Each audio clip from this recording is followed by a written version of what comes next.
Alaska की ठंडी और बर्फीली हवाओं के बीच एक ऐसी मुलाकात हुई जिसने पूरी दुनिया की धड़कनें तेज कर दी। विनाशकारी हथियारों की गूंज से दहकते यूक्रेन के बीच दो दुश्मन मुल्क के राष्ट्रीय अध्यक्ष पहली बार आमने सामने आए। ट्रंप और पुतिन 3 घंटे एक गुप्त कमरे में पर्दे के पीछे ऐसी बातें हुई जिन पर अब पूरी दुनिया की नजरें हैं। क्या ये बातचीत एक नए विश्व युद्ध को रोक लेंगी या फिर आने वाले दिनों में हालात और भी ज्यादा खतरनाक हो जाएंगे? अलास्का के एल्मेडॉफ एयरबेस पर पुतिन का उतरना, फिर सन्नाटे और साजिशों से घिरी बैठकों का सिलसिला और उसके बाद दोनों का मीडिया के सामने आना। कहा जा रहा है कि यह मुलाकात सिर्फ बातचीत नहीं थी बल्कि एक शतरंज की बिसात थी जिसमें हर चाल सोच समझ कर चली गई। ट्रंप ने कहा इस बैठक को वो 10 में से 10 नंबर देंगे, लेकिन उन्होंने साफ कर दिया कि जंग रुकना अब पूरी तरह यूक्रेन के राष्ट्रपति जेलेंस्की पर निर्भर है। यानी असली दाव और असली दबाव कीव पर होगा। पुतिन भी इस बार बदले बदले नजर आए। एंकरेज में उन्होंने माना टकराव छोड़कर बातचीत करने का वक्त आ गया है, लेकिन सवाल ये है क्या ये पुतिन का असली इरादा है या सिर्फ दुनिया को दिखाने का एक और खेल?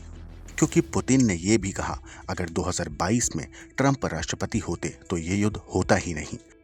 यानी कि अब अमेरिका, रूस और यूक्रेन मिलकर कोई डील करने वाले हैं या फिर ये महज एक नाटक है जहां पर्दा गिरते ही फिर से गोलियों, मिसाइलों और बमों की बरसात शुरू हो जाएगी।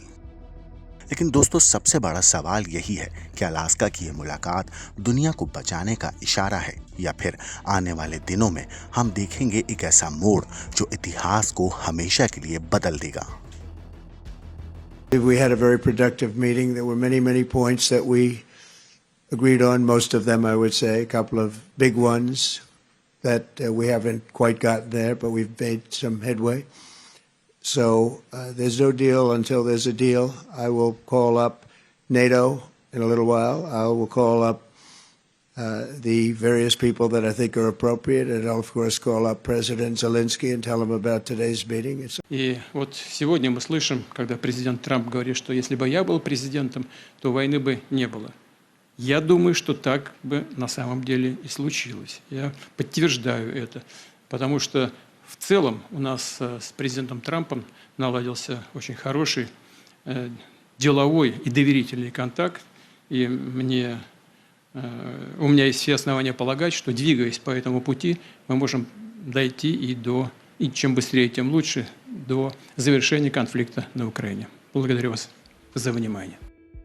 अब देखना होगा आने वाले वक्त में किस तरीके से रूस और यूक्रेन के बीच चल रही इस युद्ध में पूर्ण विराम लगता है। ब्यूरो रिपोर्ट, क्राइम तक।